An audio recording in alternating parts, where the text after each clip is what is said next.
Tercera parte, una ciencia del orden.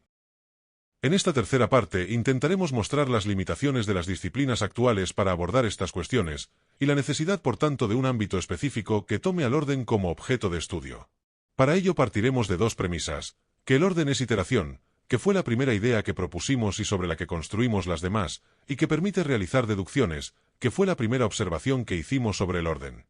A partir de ellas veremos que los distintos métodos que utilizamos para establecer conocimiento y en particular las ciencias se construyen principalmente sobre orden, pero también que aún así no existe ninguna disciplina que tome al orden como objeto de estudio. Muy básicamente podríamos decir que en la naturaleza existe orden, iteraciones, y que podemos reconocer ese orden y describirlo. Y que esa es la labor fundamental que realizan las distintas disciplinas científicas o filosóficas. Y por último que esa labor nos permite realizar deducciones y pronósticos. Veremos dos ejemplos y cómo se ajustarían a este esquema. Si introducimos en una caja 2 manzanas y luego otras 2, sabemos que habrá 4 manzanas. Y esto no tendría por qué ser así, pero ese resultado se repetirá siempre con cualquier objeto y en cualquier momento o lugar. Y al repetirse, es orden. Al darnos cuenta de esa regularidad estamos, por tanto, reconociendo un orden.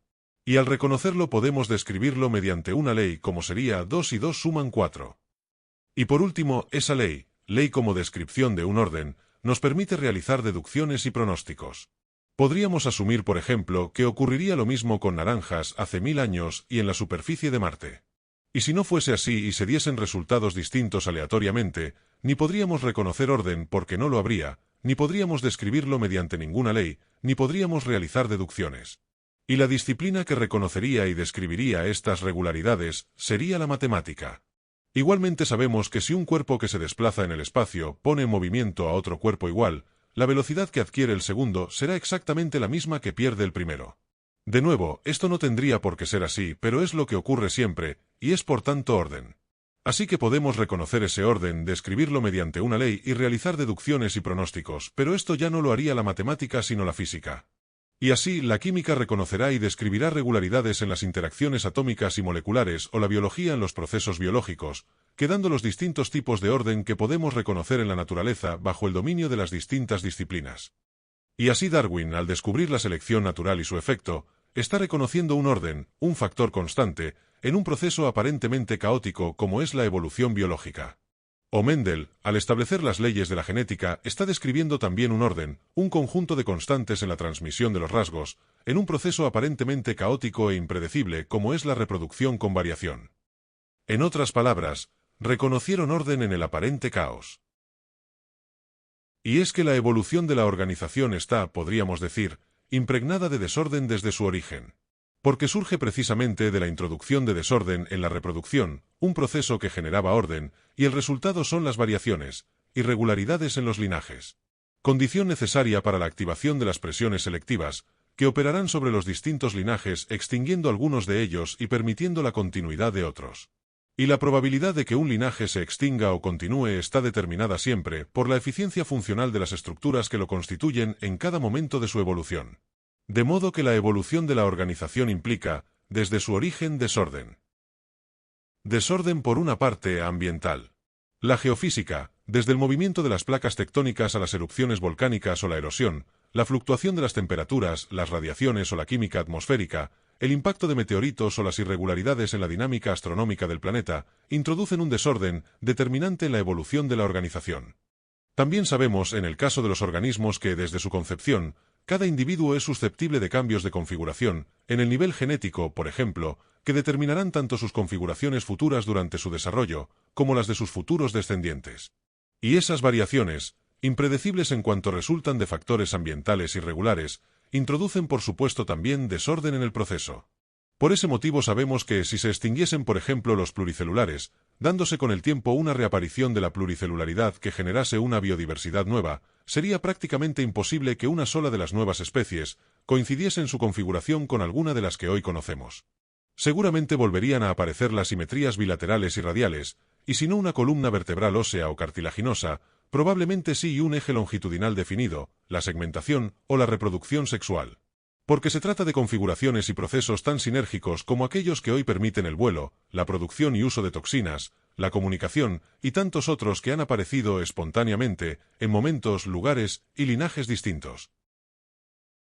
Y como hemos visto, el orden primario puede darse en el espacio, en eventos que tienen lugar en el tiempo o en objetos abstractos, y la organización en estructuras orgánicas como los seres vivos y cada uno de sus órganos, y desde las primeras estructuras moleculares precursoras de la vida hasta los sistemas sociales. Pero también en estructuras construidas por los propios organismos, desde los nidos más simples hasta los artefactos tecnológicos. Desde los distintos sistemas de aprendizaje, recolección y conservación del conocimiento hasta las propias disciplinas científicas y filosóficas. Estructuras funcionales que, entre otras cosas, reconocen y describen formas de orden existentes en la naturaleza. De modo que los distintos tipos de orden primario y las estructuras que lo presentan son estudiados por disciplinas como la matemática, la física, la química o la geología, ramas específicas como la cristalografía, e interdisciplinas como la geofísica o la geoquímica. Las diversas formas de organización, las estructuras funcionales y sus interacciones, son estudiadas por la biología, por disciplinas que se limitan a lo estrictamente humano como la sociología o la tecnología, y por interdisciplinas como la sociobiología o la bioquímica. Pero en cualquier caso, como decíamos, no existe ninguna disciplina que tome al orden, a la iteración en sí, como objeto de estudio.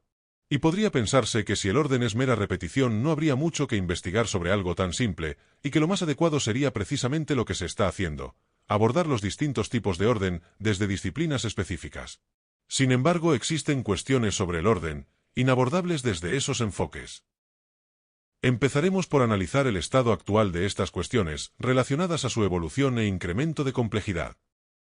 Strogath, matemático, escribe: por razones que aún no entendemos, la sincronización es una de las tendencias más dominantes en la naturaleza. Incluso las cosas sin vida pueden sincronizarse. Todos los ejemplos son variaciones sobre el mismo tema matemático: la autoorganización, la emergencia espontánea de orden a partir del caos. El Premio Nobel de Física Erwin Schrödinger escribe: la vida parece ser el comportamiento ordenado y reglamentado de la materia, que no está asentado exclusivamente en su tendencia de pasar del orden al desorden, sino basado en parte en un orden preexistente que es mantenido. Prigogine, Premio Nobel de Química, escribe: sabemos hoy que la biosfera, como un todo, así como sus componentes, vivos o inertes, existe en condiciones lejanas al equilibrio. En este contexto, la vida, lejos de estar fuera del orden natural, aparece como la expresión suprema de los procesos de autoorganización que ocurren. Bertalanffy, biólogo y filósofo, escribe: en un ser vivo hay innumerables procesos químicos y físicos ordenados, de tal manera que permiten al sistema persistir, crecer, desarrollarse, reproducirse, etc. Pero, ¿qué significa esa noción de orden que buscaríamos en vano en un texto de física? Perduran cuestiones que no acostumbran ser planteadas ni contestadas en los textos de evolución. Y Hayek, Premio Nobel de Economía, escribe: la creciente complejidad de los fenómenos con los cuales tenemos que lidiar nos obliga a abandonar la esperanza de encontrar explicaciones simples de causa y efecto, y a sustituirlas por una explicación de la evolución de estructuras complejas. Me gusta hablar a este respecto del doble problema de la formación espontánea de órdenes y la evolución. Como vemos, la cuestión es considerada desde la matemática, la física, la química, la biología y la filosofía, e incluso desde la economía, por autores e investigadores que, al no existir una ciencia del orden, no disponen de un entorno común desde el que abordar el asunto, lo que perjudica notablemente el avance de sus investigaciones. Vemos que Strogath, por ejemplo, habla de sincronización, aunque como sinónimo de organización y de orden. Afirma que surge del caos, aunque admite que no sabemos cómo lo hace, pero lo considera un problema matemático. Presenta como ejemplo la sincronización de metrónomos. Prigogine lo considera un fenómeno físico resultado de ciertos desequilibrios termodinámicos, y otros autores introducen causas metafísicas, como el paleontólogo jesuita Pierre Teilhard de Chardin, aunque coincide con los demás en la idea de un orden que evoluciona adquiriendo complejidad. Abandonada a sí misma largo tiempo bajo el juego prolongado de las probabilidades, la materia manifiesta la propiedad de ordenarse en agrupamientos cada vez más complejos. Es fácilmente reconocible desde lo atómico y se afirma en lo molecular, pero es evidentemente en lo viviente donde se descubre con toda su claridad y toda su aditividad. La ausencia de un espacio común donde poder contrastar las diversas líneas de investigación es un problema evidente, y la primera consecuencia es la dificultad que aparece al intentar establecer una noción general, clara y precisa de orden. De hecho, la idea de entender el orden como iteración, a pesar de su sencillez, no es considerada actualmente por ningún autor, ni encontraremos por tanto referencia alguna a ella. Ni en los trabajos de los investigadores que, intuyendo que existe una tendencia a la generación de formas de orden progresivamente más complejas, se interesan por esas cuestiones, ni mucho menos en los de aquellos que desde las disciplinas actualmente existentes se interesan en la descripción de un sector de la naturaleza, aunque estén en gran medida reconociendo y describiendo distintas formas de orden. Los primeros son matemáticos, físicos, químicos, biólogos o filósofos que, como los que hemos citado y como decíamos, no cuentan con un ámbito común desde el que abordar estas cuestiones. Y los segundos, al limitar su interés al estudio de formas concretas de orden, las que quedan en el dominio de su disciplina, no encuentran ninguna necesidad en considerar las cuestiones que interesan a los primeros. Solo en la matemática, el mismo término orden alude a conceptos distintos en las distintas ramas y al mismo tiempo aparecen términos como periodicidad, en álgebra, o regularidad, en geometría, que siendo iteraciones, y por tanto orden, no tienen ninguna relación con el concepto de orden, por ejemplo, en teoría de conjuntos. En física el orden es otra cosa y se puede hablar de organización como sinónimo. Lo contrario de orden es desorden y como sinónimo de desorden se habla de entropía, que es un término específico de esa disciplina. Por otra parte, el uso del término organización como sinónimo de orden no se limita a la física, sino que es generalizado. Se habla de organización incluso para procesos como la cristalización mineral no relacionados al desempeño de ninguna función. Otras veces se habla de orden para lo que aquí hemos llamado organización, como es el caso de Hayek, que habla de orden espontáneo refiriéndose a la emergencia de organización social. En filosofía existe el término cosmos que se traduce como orden pero que se interpreta también como universo, aunque implicando cierto orden y organización, y lo contrario de orden es caos, pero caos y desorden no se consideran sinónimos. Por otra parte, también en filosofía, se habla de orden natural, término que también utiliza Hayek, pero sin relación alguna con las demás acepciones de orden, sino como un concepto ético, la relación natural de los seres entre sí, en ausencia de leyes. Y por otra parte se habla de leyes naturales, como regularidades en los procesos naturales. También en computación se habla de entropía, que en física era desorden, pero en este caso como sinónimo de aleatoriedad. Y todo esto sin considerar acepciones clásicas que describen al orden como armonía o belleza. Si contásemos con un espacio para el análisis y la discusión de estos asuntos, se generaría en primer lugar un lenguaje común para abordarlos, un lenguaje operativo y cada vez más eficiente. Además, cada una de las distintas disciplinas actuales se dedica al estudio de un campo específico, y el estudio de cada campo implica eventualmente la consideración de distintas formas de orden. Así que el conocimiento sobre el orden está actualmente fragmentado y distribuido, como las piezas de un puzzle, entre disciplinas que no dialogan entre sí sobre el orden, ni se interesan de hecho por el orden o la iteración como propiedad. Este problema no solo desaparecería si contásemos con un punto de encuentro para estas investigaciones, sino que fomentaría un intercambio interdisciplinar muy positivo y necesario. Además se daría prioridad precisamente a la definición de su objeto de estudio y con esa prioridad clara no tardaría en llegarse a la noción de iteración, desde la que se harían automáticamente evidentes los principios que hemos descrito. Berger, por ejemplo, en su libro Cristalografía elemental afirma, cuando un motivo se repite sistemáticamente, el resultado es un patrón periódico. Pero aunque está precisamente aludiendo al primer principio, y aunque la cristalización mineral, su objeto de estudio, sea precisamente un proceso de generación de orden, probablemente nunca llegó a considerar la existencia de principios generales sobre la generación de orden, sencillamente porque tales cuestiones quedan fuera del interés de su disciplina. Desde estos principios se haría evidente también que, intentar comprender cómo se genera el orden asumiendo que surge del caos es un error, como sugiere Schrödinger cuando describe la vida como un comportamiento de la materia, que parece basado en el mantenimiento de un orden preexistente. El conocimiento que hoy acumulamos distribuido en disciplinas, constituye la única fuente determinante para refutar o confirmar estos principios. De hecho, todo lo que hasta ahora hemos visto sobre el orden y su generación carecería de valor alguno si no fuese coherente con lo observado y descrito por la matemática, la física, la cristalografía, la astronomía o la dinámica de fluidos. Pero al margen de esa confirmación, desde las disciplinas actuales, los principios de generación de orden pueden ser determinantes en las conclusiones a las que esas disciplinas llegan sobre ciertos fenómenos. Solo en relación al orden primario, la consideración del primer principio podría tener implicaciones, por ejemplo, cosmológicas. A partir de la observación de la dinámica general de las estructuras astronómicas, que se alejan progresivamente unas de otras, la teoría del Big Bang afirma básicamente que todo el universo debió estar concentrado en un punto, hace aproximadamente 13.800 millones de años. De hecho, no habla sobre el Big Bang en sí, sino sobre la evolución del universo a partir de ese evento. Sin embargo, sobre esa singularidad y lo que llevó a ella, existen varias hipótesis. Algunas de ellas sugieren que el universo surgió de la nada, que antes de ese momento no existían ni siquiera el tiempo y el espacio. Y este grupo de hipótesis, por ejemplo, que considera la nada como origen, entraría en contradicción con el primer principio, que el orden solo puede generar orden, y el desorden no puede surgir más que de un proceso en el que hay implicado un desorden anterior. Porque la nada no puede presentar irregularidades. La nada, de hecho, sería quizá la forma más simple de orden. Pero el universo que observamos presenta irregularidades evidentes, de modo que necesariamente, en su proceso de generación o en algún momento de su evolución, tuvo que ser afectado por alguna irregularidad. Desde estos principios podría afirmarse incluso que un universo surgido de la nada, si esto fuese posible, presentaría una simetría radial muy simple, y en ningún momento de su evolución podría llegar a generar estructuras tan complejas como las que podemos observar, porque esa complejidad es sólo alcanzable a través de la implicación de desorden. El avance de estas investigaciones llevaría también inevitablemente al reconocimiento de una tendencia general en la evolución del orden, el progresivo incremento de la complejidad máxima.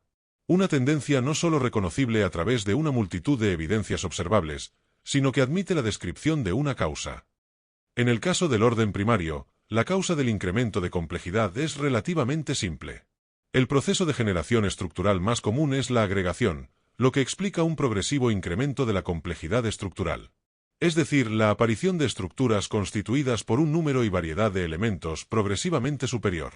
Y cuando las estructuras que se agregan presentan orden, la agregación se convierte en un proceso de generación de orden. Es decir, así como se incrementa la complejidad estructural, el número y variedad de componentes, se incrementará también la complejidad del orden que pueden llegar a alcanzar esas estructuras. Pero el incremento de complejidad del orden primario a lo largo de su evolución no es lineal. A causa, una vez más, de la presencia de desorden, se trata de una progresión irregular. Y entre esas irregularidades podemos reconocer eventos relevantes que suponen grandes novedades en cuanto al incremento de la complejidad máxima. Pero la relevancia de tales eventos depende obviamente del paradigma del que partimos, del enfoque y la motivación de la investigación que estemos realizando. Probablemente, de hecho, el origen de la vida sea considerado no solo por la biología, sino de forma general, el evento universal más relevante. La aparición de la vida, a partir de lo inerte. Para los autores que intuyen una evolución del orden hacia formas más complejas, la cuestión es cómo surge el orden a partir del caos, aunque relacionando generalmente esa cuestión a la del origen de la vida. Pero desde el nuevo paradigma que estamos considerando, al ser la vida una forma de organización entre otras muchas, y ni siquiera necesariamente la primera, el momento que adquiere mayor relevancia en la evolución general del orden es la aparición de la organización, el orden funcional, a partir del orden primario. Y también desde este enfoque podemos establecer la aparición de la funcionalidad, como resultado directo de la evolución e incremento de complejidad del orden primario. Aunque no sabemos cómo apareció ni cómo era la primera estructura capaz de reproducirse, asumimos que surgió en el nivel químico, y en el entorno probablemente con mayor complejidad química. Y es también en ese nivel donde se dan las iteraciones geométricas y dinámicas más complejas, donde el orden primario alcanza su mayor complejidad. Y la reproducción es precisamente el proceso de generación de orden primario más complejo. Y la estructura resultante de la reproducción, el linaje, presenta la forma más compleja de orden primario, la iteración de una misma configuración estructural en el tiempo. Pero la reproducción aparece en un entorno donde existe desorden, que eventualmente afectará al proceso, produciendo variaciones, reproducciones en principio defectuosas, pero que acaban activando un factor evolutivo que será determinante, la aparición de las presiones selectivas. Y estas presiones operarán siempre reduciendo la probabilidad de continuidad de ciertos linajes y favoreciendo la de otros, en función a la eficiencia de las estructuras que los constituyen en cada momento de su evolución. A la eficiencia, primero, reproductiva. Después a la de otras estructuras con efectos distintos, pero que favorecen a la reproducción. Y después, progresivamente, a un mayor número y variedad de estructuras, con efectos favorables siempre, en última instancia, a la continuidad de su linaje. Y del mismo modo podemos reconocer linajes en la evolución de las configuraciones de artefactos tecnológicos, de comunidades de individuos, o incluso de los rituales de cortejo, estrategias reproductivas, o de caza en grupo, como estructuras funcionales. Las presiones selectivas, en conclusión, operan siempre sobre la eficiencia funcional. Y las funciones son aquellos efectos favorables a la continuidad de un linaje.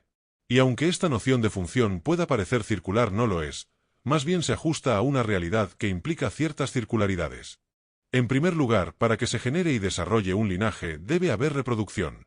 De modo que la reproducción es la primera condición no solo favorable sino necesaria, para la aparición y continuidad de un linaje, y es por tanto la primera función. Solo después de la aparición de los linajes surge la variación. Un desorden, una reproducción defectuosa, efecto de factores aleatorios como las inestabilidades en el entorno. Y solo en ese momento aparecen las presiones selectivas, como consecuencia inevitable de tales circunstancias. Porque así como la cristalización mineral genera estructuras que se desarrollan en el proceso que denominamos crecimiento cristalino, los linajes tienden a crecer. Y así como las irregularidades ambientales pueden afectar a la cristalización mineral, generando irregularidad en la estructura cristalina, también pueden afectar a la reproducción, generando variaciones en los linajes. Y esa variación, aunque aleatoria, da lugar a una situación tan predecible como inevitable: la coexistencia de linajes constituidos por estructuras distintas, avanzando paralelamente en el tiempo. Esas diferencias, por insignificantes que sean, afectan en alguna medida a la probabilidad de que cada linaje continúe o se extinga. Y esa probabilidad, también por insignificante que sea, acabará determinando las configuraciones que coexisten en cada momento y entorno. De este modo llegamos a una definición de función operativa y no circular, que nos permite establecer el origen de la funcionalidad y, por tanto, de la organización. La organización, el orden funcional, que aparece como resultado de la evolución e incremento de complejidad del orden primario, evolucionará también desde su origen, incrementando su complejidad máxima. Pero lo hará debido a una causa muy distinta y, como no podía ser de otro modo, más compleja. El arco y la flecha, por ejemplo, constituyen una estructura funcional que, como tal, ha evolucionado desde la prehistoria, presentando diferentes configuraciones en los distintos momentos y lugares. Y existen artefactos anteriores como el propulsor, o posteriores como la ballesta, que cumplen la misma función, la propulsión de un proyectil, y que también presentan distintas configuraciones. Todos han sido utilizados para la caza o la pesca, la guerra o el deporte, y las distintas configuraciones pueden priorizar diferentes características, como la precisión, la potencia o el alcance. Haremos un breve análisis funcional considerando, dentro del grupo de los arcos, a la configuración más simple posible. Un arco de una sola pieza, flecha sin más punta que el propio astil afilado, sin emplumado que estabilice la dirección, etc. Y como en algunas competiciones deportivas, consideraremos su alcance, de modo que su eficiencia equivaldrá a la distancia recorrida por el proyectil. En primer lugar observaríamos que esa configuración, la más simple, es también la menos eficiente. Porque la agregación de cualquier elemento supone siempre un costo y, por tanto, solo se dará si la eficiencia que produce compensa ese costo. En algún lugar del mundo y con el tiempo suficiente, las embarcaciones, por ejemplo, experimentarán cambios estructurales, resultado del ingenio, la experiencia y la acumulación y transmisión de conocimiento entre generaciones de sus constructores. Las aves o los insectos construyen nidos inconscientemente, podríamos decir, pero programados para ello. Y esos nidos evolucionarán también, aunque sea en este caso por la selección natural de las configuraciones neurológicas que determinan esa conducta en los organismos que los construyen. De modo que las estructuras funcionales en general, desde las embarcaciones a los nidos, desde las alas de los aviones al menor componente de cualquier artefacto, evolucionan constituyendo linajes, como los propios organismos y cada uno de sus órganos, desde sus corazones hasta el menor orgánulo de una de sus células. Y lo hacen bajo presiones de distinto tipo, pero que favorecen siempre a las configuraciones más eficientes. Eficientes en la ejecución de su función en cada momento y entorno, y en relación a la continuidad de su linaje. Pero como los entornos cambian, las estructuras pueden cambiar de función, desaparecer, provocando la extinción de su linaje, o adoptar nuevas configuraciones, con nuevas funciones. De modo que tenemos un proceso que es la evolución de la organización, de las estructuras funcionales, que sin duda está, como decíamos, impregnado de desorden. Un desorden ambiental que también indudablemente afecta al proceso introduciendo aleatoriedad, impredictibilidad y no linealidad. Así que la cuestión es si ese desorden convierte al proceso en algo absolutamente caótico, donde nada es estable o se itera, o si por el contrario existen principios estables, y esa estabilidad acaba generando alguna forma de orden, como podría ser el incremento, no lineal pero progresivo, de una magnitud como la complejidad máxima. De nuevo, no contamos con un ámbito que tome a la organización, a la funcionalidad en sí como objeto de estudio, considerando la complejidad, el número y variedad de componentes de la estructura, en relación a su eficiencia funcional y desde una perspectiva evolutiva. Pero en cualquier caso, al considerar esos factores, se hace evidente una relación no lineal pero estable, entre complejidad y eficiencia. Porque esa misma no linealidad que nos impide establecer fórmulas o métodos para deducir la configuración más eficiente a partir de unos elementos dados, provoca que eventualmente mínimos incrementos de complejidad, como el emplumado de la flecha en cuanto a la precisión, generen notables incrementos de eficiencia. Y los incrementos de eficiencia más significativos serán resultado de los cambios de configuración más notables, pero esos cambios pueden ser resultado de incrementos de complejidad muy discretos. Si consideramos, por ejemplo, el linaje de un arco actual, comprobamos que las configuraciones precedentes son en general progresivamente más simples y menos eficientes. Pero si consideramos la configuración más simple dentro del grupo de los arcos y eliminamos uno solo de sus elementos, la única forma de realizar esa función, la propulsión de un proyectil, será mediante una estructura que pertenecerá, necesariamente, a otro grupo de configuraciones. Un grupo que será generalmente más antiguo, más simple y menos eficiente. De modo que esos cambios de configuración más relevantes, que nos permiten incluso clasificar a las estructuras funcionales en grupos e implican generalmente notables incrementos de eficiencia, pueden ser resultado de la disposición de un solo nuevo elemento, sea este un componente físico, un nuevo material descubierto, una nueva tecnología, etc. Y las aparentes excepciones son en general casos engañosos que se deben a cambios en la función. La ballesta, por ejemplo, se considera resultado directo de la evolución del arco y, sin embargo, en general, los arcos tienen un mayor alcance. Esto se debe a que la función de la ballesta, siendo también la de propulsar un proyectil, no era ya la de alcanzar objetivos distantes sino cercanos, y con suficiente potencia para atravesar las armaduras. De modo que la impresión de pérdida de eficiencia se debe a la no consideración de un cambio en la funcionalidad y de unas circunstancias particulares. Y aunque la ballesta era además mucho más pesada o requería más tiempo para la recarga, si no fuese la configuración más eficiente en alguna función, nunca se habría construido. Por motivos similares podrán darse aparentes excepciones en estructuras y procesos demasiado complejos, como aquellos que implican cuestiones estéticas, supersticiosas, mitológicas o metafísicas en general, éticas o culturales, y sobre los que resultaría difícil realizar un análisis funcional, objetivo y preciso, en términos de eficiencia. Pero en los casos más simples y claros, no encontraremos otra cosa que evidencias del mismo principio de sinergia. La complejidad favorece a la eficiencia. Porque cualquier incremento de la cantidad o la variedad de componentes aumenta exponencialmente el número de configuraciones posibles, y eso hace más probable que se den configuraciones sinérgicas, más eficientes en funciones cada vez más específicas. Y las más sinérgicas, aquellas que a partir de incrementos de complejidad menores y poco costosos generan grandes incrementos de eficiencia, serán las más prolíferas. Las que encabezarán los linajes con más probabilidades de continuar desarrollándose y, por tanto, de ramificarse generando linajes nuevos. De modo que los cambios de configuración de las estructuras funcionales en general, a lo largo de sus linajes, mostrarán un progresivo incremento de la complejidad máxima.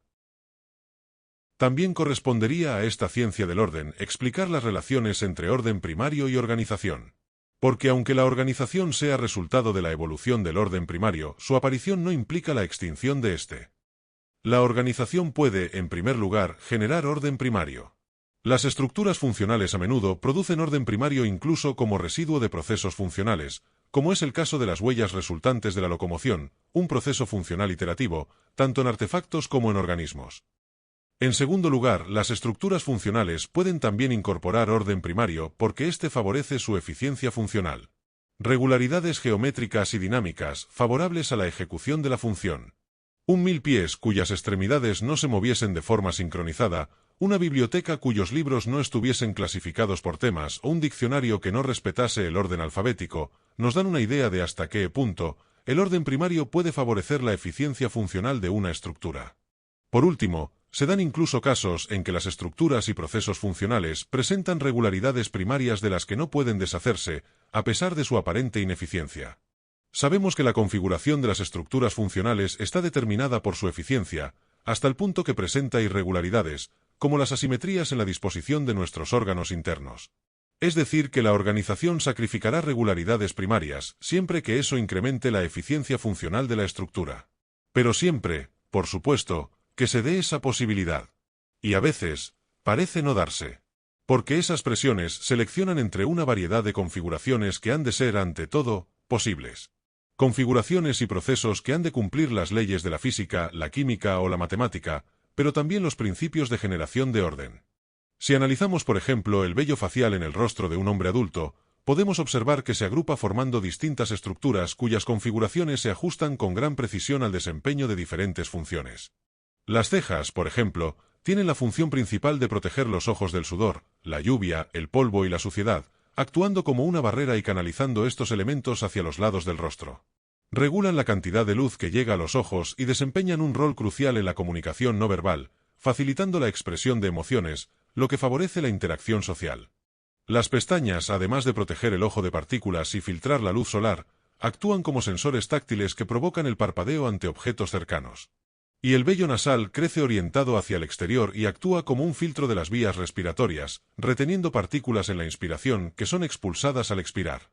Vemos que el vello evoluciona ajustando su dirección de crecimiento, su longitud, flexibilidad, grosor o forma, a la eficiencia funcional de la estructura a la que pertenece. Y vemos también que esas estructuras muestran una disposición simétrica, lo cual no sorprende dada la simetría bilateral del rostro.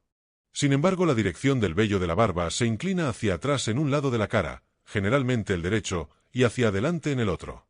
Y si el vello forma estructuras que se ajustan con tal precisión a la máxima eficiencia, ¿cómo en la barba tales detalles parecen no importar? Porque la configuración más eficiente en un lado de la cara debería serlo también en el otro. No existe una explicación funcional para esa asimetría, pero quizás sí pueda explicarse como resultado de un proceso de generación de orden primario. Porque coincide con la proyección espiral de un remolino, orientado en la mayoría de los casos en sentido horario. También se ha observado que entre las personas cuyo remolino se desarrolla en sentido antihorario, además de invertirse el patrón de la barba, el porcentaje de individuos zurdos parece ser mayor. Un orden primario probablemente determinante en factores relacionados al desarrollo del propio organismo y que, por tanto, simplemente no puede desaparecer. Por último, este enfoque permite asumir una perspectiva general de la organización que no pretende revisar los límites entre lo biológico, lo tecnológico, lo social, etc., sino que contempla su evolución como un proceso único, permitiendo reconocer principios comunes a las estructuras funcionales en general. Principios que pueden reconocerse en los procesos funcionales más primitivos y simples, y comprobarse después en otros más complejos como los fenómenos sociales, que constituyen probablemente el campo donde las implicaciones de estas cuestiones, y en particular la sinergia, como principio sobre la relación entre complejidad y eficiencia, podrían resultar más relevantes. Surgen numerosas cuestiones, de las que probablemente solo hemos tratado una pequeña parte y muy superficialmente en este documental, pero que parecen quedar fuera del alcance de los enfoques actuales, justificando la necesidad de una disciplina que tome al orden como objeto de estudio, arrojando luz sobre los procesos que lo generan, en un contexto evolutivo, y considerando el progresivo incremento de su complejidad máxima.